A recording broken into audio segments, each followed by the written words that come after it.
Hello, everybody, and thank you for joining me today here. I couldn't go live because of technical difficulty, so I'm recording this video. I would have loved to connect through live video, but we still have this connection.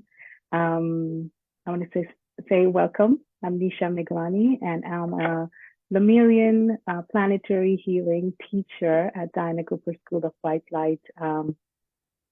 And I'm so grateful and honored to be here today to talk about the Lemurians because they were amazing. Their energy is so amazing, and I'm really, really excited to share that with everyone here. But before that, I wanted to share with you my connection and how I even came about to becoming Lemurian Planetary Healer through Diana Cooper School of White Light. So in my last video, the live video, I had shared with you guys that I participated in this spontaneous drawing in one of the workshops that Diana did. And she had shared her understanding of the picture that I was bringing in a lot of ancient wisdom, not only healing, but information. And she felt like the energy was that of Lemuria, and that what actually got me participating into the training to become one. So I wanted to kind of share that picture with you here. So here, if you can see, I just want to make sure you're seeing that here. All right, here. Okay, so here I am. This is me.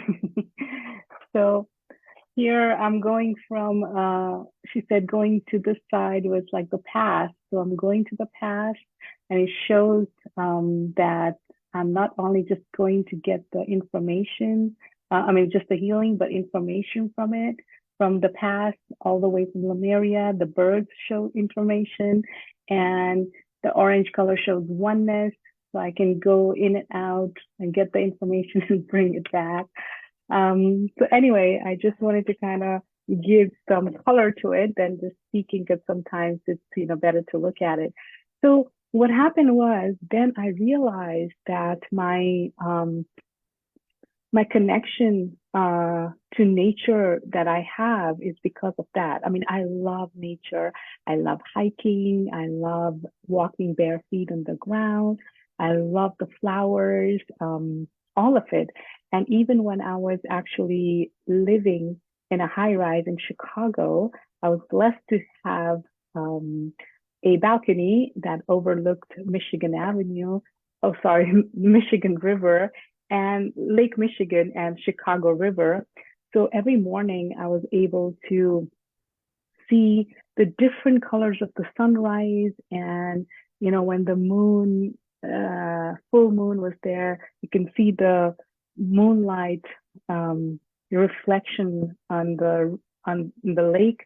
And I realized that every morning, I absolutely, my husband's like, you really love this, or I'm like, I do, because nature has been always important for me. So I realize now why. It was because my connection to the Lemurian civilization. So let's talk about them. Okay.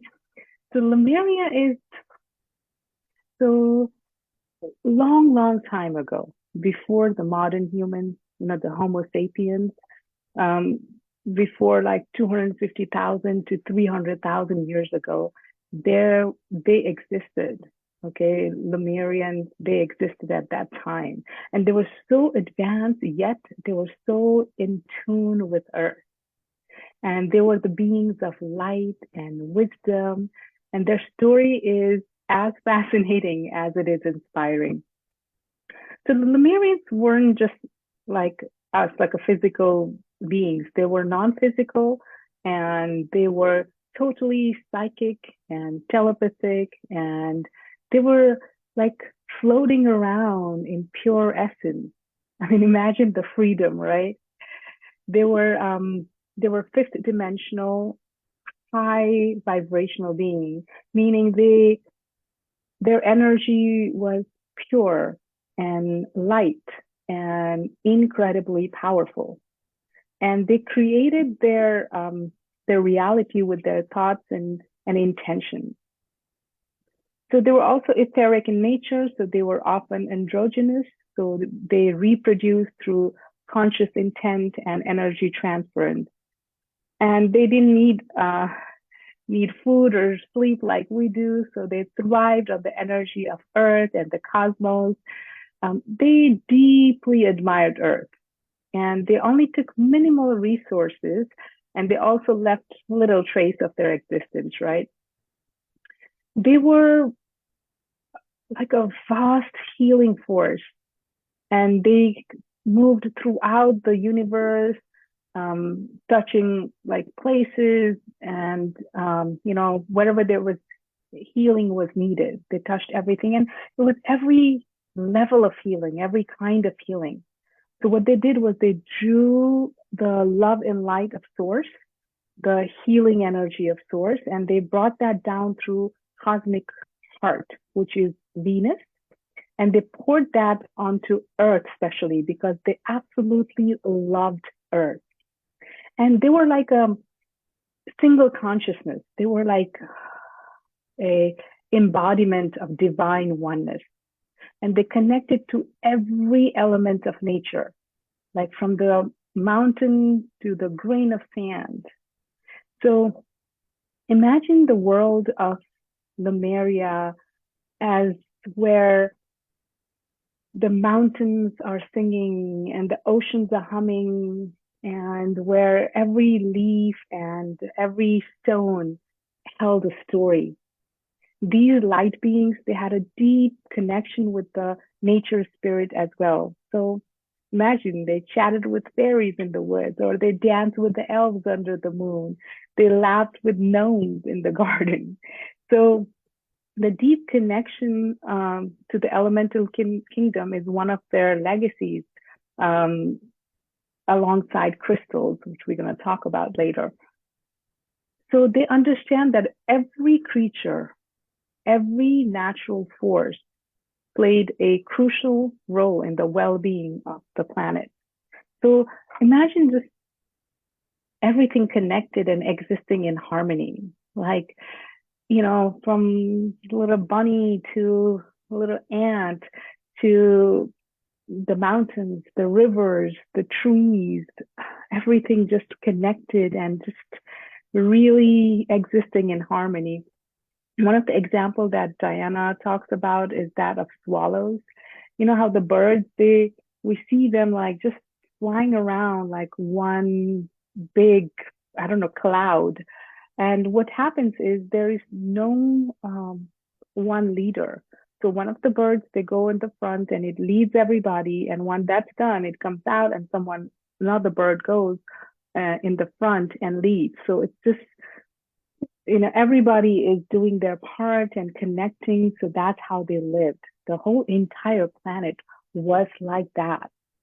How beautiful is that, right?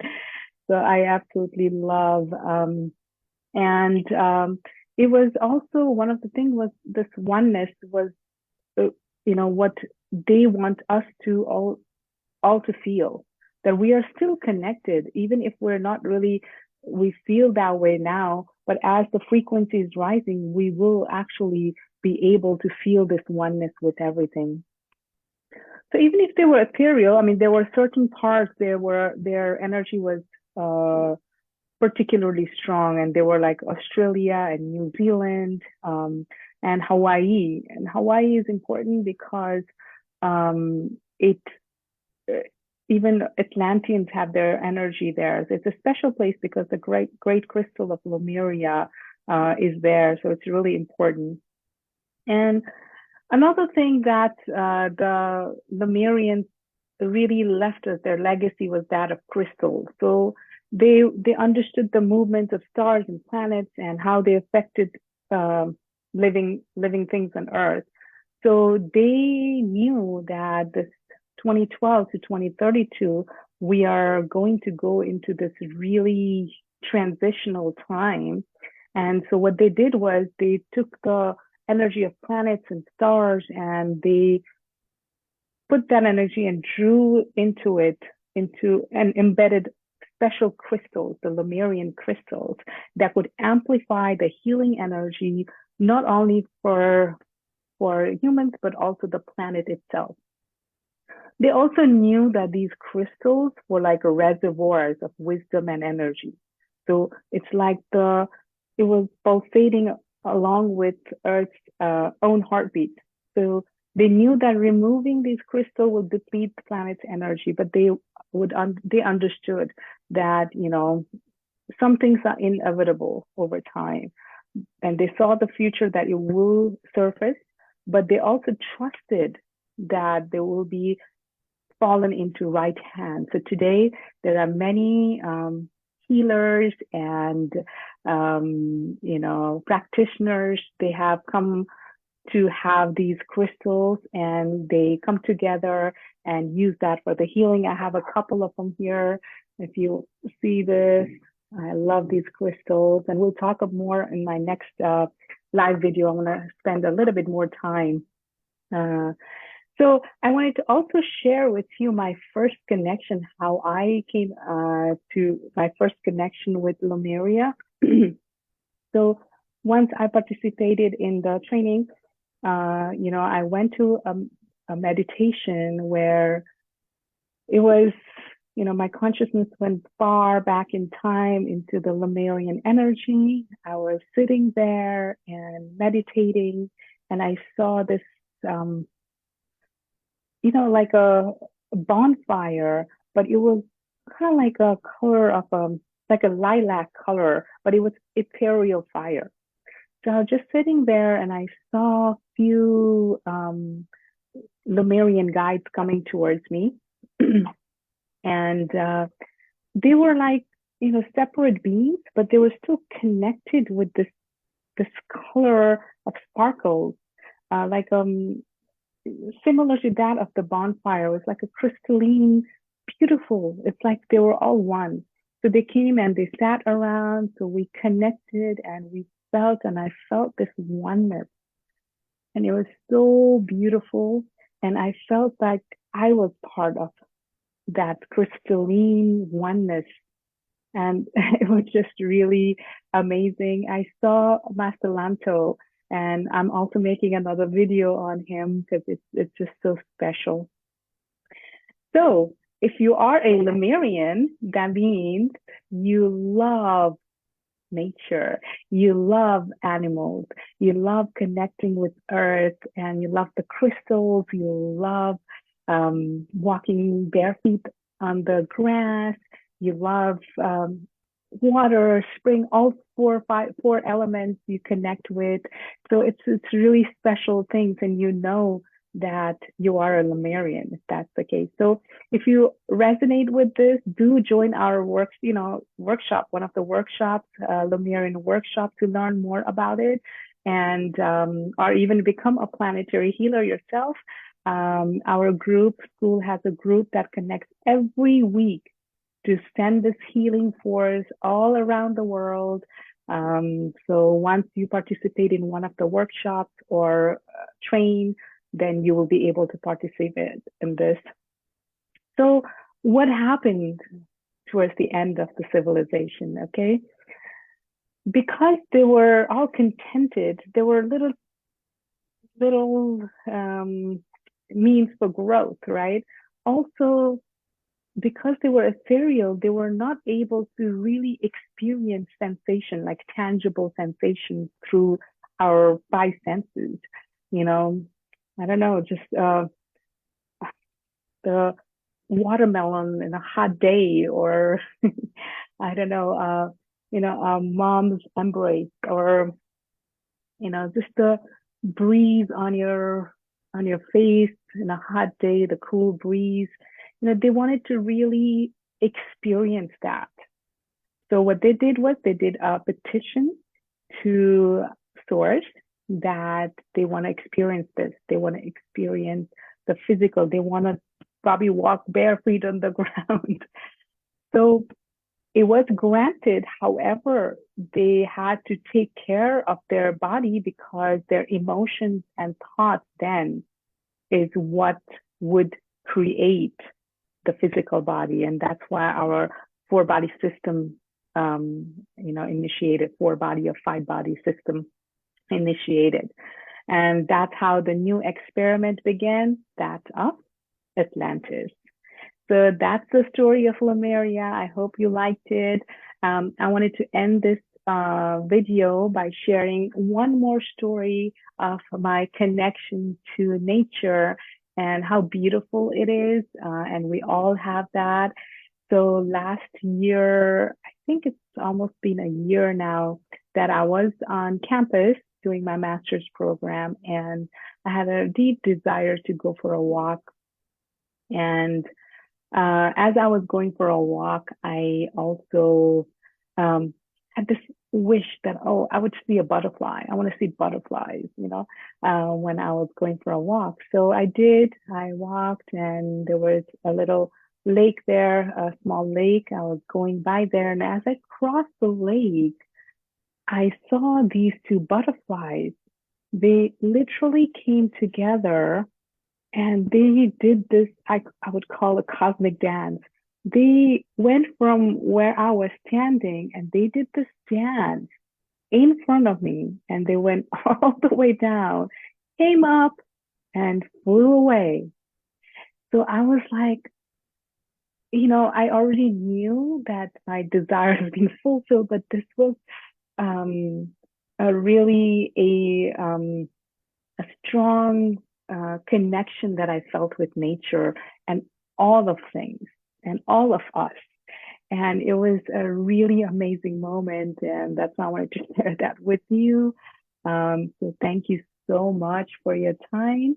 I hope you enjoyed this. God bless.